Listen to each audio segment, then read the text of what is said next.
Hello to you, my cosmic dragon friends. It is the 18th of December, so it's time to open window 18 on our tarot advent calendar this year. I have some cards. Let's take a look at our messages for today. So using some slightly different cards today, I've got, what's that? Messages from Your Angels Oracle. We've got the Guardian Angel Messages Tarot, and then we've got this fun deck, which is the Nature Speak Oracle by Ted Andrews. That's quite an unusual one, so let's take a little look. So we have the desert with resilience and strength. For some reason, I almost read that as silence and strength. So there's definitely something in silence at the moment. And we have borderland, hidden realms open. Ooh, and apple, believe in your dreams. Wow. Well, apples are very interesting symbolism, can be symbolic of relationships and love as well. Very, very interesting symbolism coming through here. So new realms opening up for us if we are brave enough to believe in them. New things opening up for us if we are brave enough to follow our intuition, to listen, to pay attention.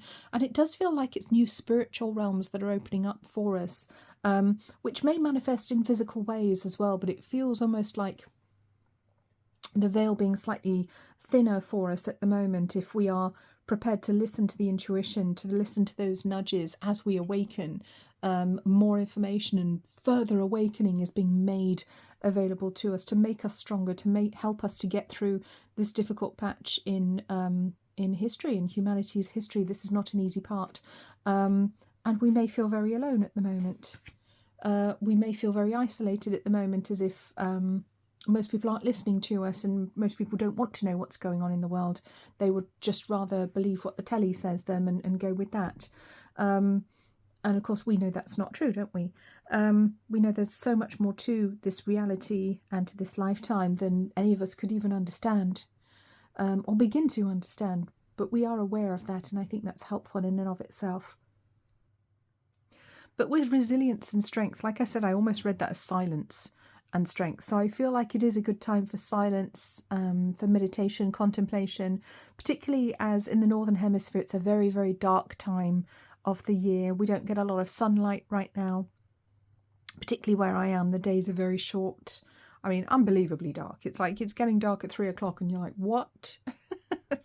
It's the afternoon. Why is it so dark? And we do joke about how much we don't like it when it gets dark this early, but I think that's one of the reasons for Christmas lights, isn't it? For to reassure us that the light is still there to illuminate the darkness, which can be a very frightening time when, or would have been for our ancient ancestors, when the whole world seemed to be shutting down, seemed to be closing shop, which is basically what it does in the winter, isn't it? Closes up shop. But despite that, in that darkness, in that silence, that's when the messages can actually come through. That's when the wisdom can be heard. So I feel like Yule this year, the solstice.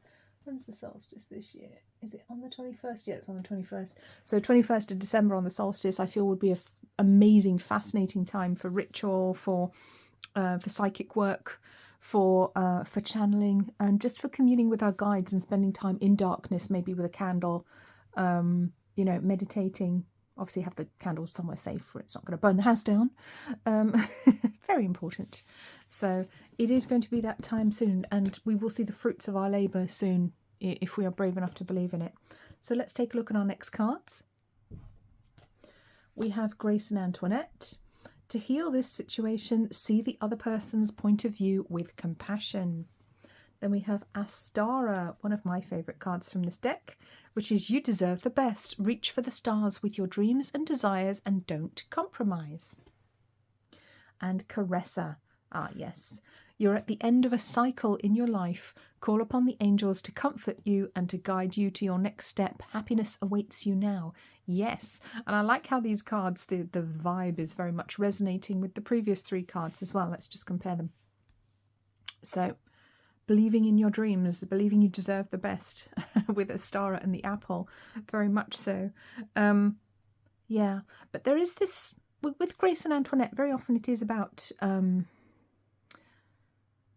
finding common ground with other people, finding compassion for them, maybe forgiveness if necessary and if appropriate, of course, forgiving each other, making amends, fixing relationships where maybe we haven't shown enough compassion to someone. And I don't mean abusive relationships, of course not. But to try and see other people's point of view so that we can find some common ground, so that we can work together, so we don't have to be butting heads all of the time. Find ways to get on with people, find ways to work around, find inner resilience, you know. Yeah, sometimes you do have to be the bigger person. Sometimes that can be very helpful. Okay, and I don't think there's enough of that in the world right now. We used to be better at it. We used to be better at being the bigger person, at taking responsibility, and, you know, sometimes swallowing our pride so that we could find common ground with people. And I see it less and less.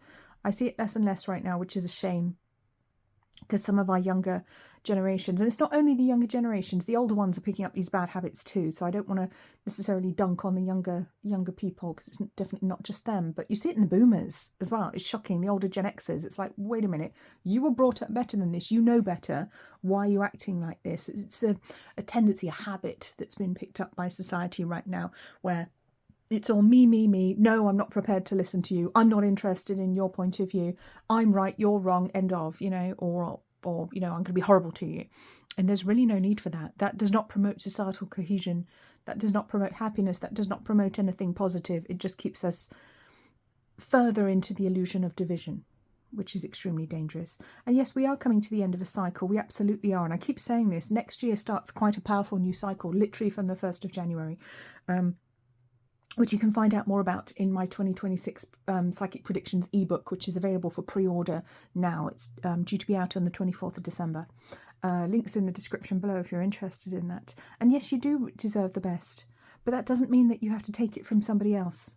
That's a zero-sum game, and that's not how the universe works. That's how the dark powers want us to think the universe works, but it's absolutely false. So let's bring a couple of other cards in. We have the 7 of Air, 7 of Swords, and the King of Water or King of Cups. Beautiful. So 7 of Air, we have the words awareness, caution, and consequences. And the King of Water, we have compassionate, understanding, and trustworthy. Yes, yes, that's exactly the message I was just trying to put across. Be aware that your actions have consequences. Even if you think you're taking the moral high ground, you can still do it wrong. You can still be an arsehole about it. You can still cause more harm than good. Okay, even if you think, well, I've got the moral high ground, so it doesn't matter. Yes, it fucking does. It's not just about what you do, what you believe. It's how you do it as well, and how you treat other people in those social transactions. And with the King of Water, we are being encouraged to be more compassionate. Interesting that we got compassion and the word compassionate showing up. Yeah, understanding and trustworthy. Yes, if we can't be more understanding to other people who have different views, then who do we think we are? Really? Do we really think that we're so perfect? There's an expression that I can't say because it's too rude for YouTube, but do we think that we're so perfect that our you-know-what doesn't stink? Because it does. Just like everybody else, we are flawed beings. And so there is a warning here not to let pride, ego, or a deluded belief that we have the moral high ground and that's what matters most, lead us to mistreat others or to refuse to see others with compassion or empathy when they might need it. Because that's a very, very dangerous path to walk down. It's a path of division that leads to death and suffering. I do not recommend it. Yeah, so interesting message coming through today, asking us to take responsibility, but also telling us that yes, better things are possible, but we must take responsibility for ourselves, for our emotions and actions in order to get them, and we need to work on ourselves in a spiritual sense, to bring through the higher wisdom that goes beyond the division of the duality in this lifetime, in this world where we are encouraged more and more on the daily to divide ourselves along various imaginary fault lines, which ultimately isn't very helpful. So lots to think about there, guys. I hope that was helpful. I hope you enjoyed this reading. Please remember to like, comment, subscribe to the channel. You can also hype this video if you liked it. That puts me on a leaderboard. I'd be very grateful if you could do that. Anyway, I'm signing off now. Please take very good care of yourselves until I see you again tomorrow. Bye-bye.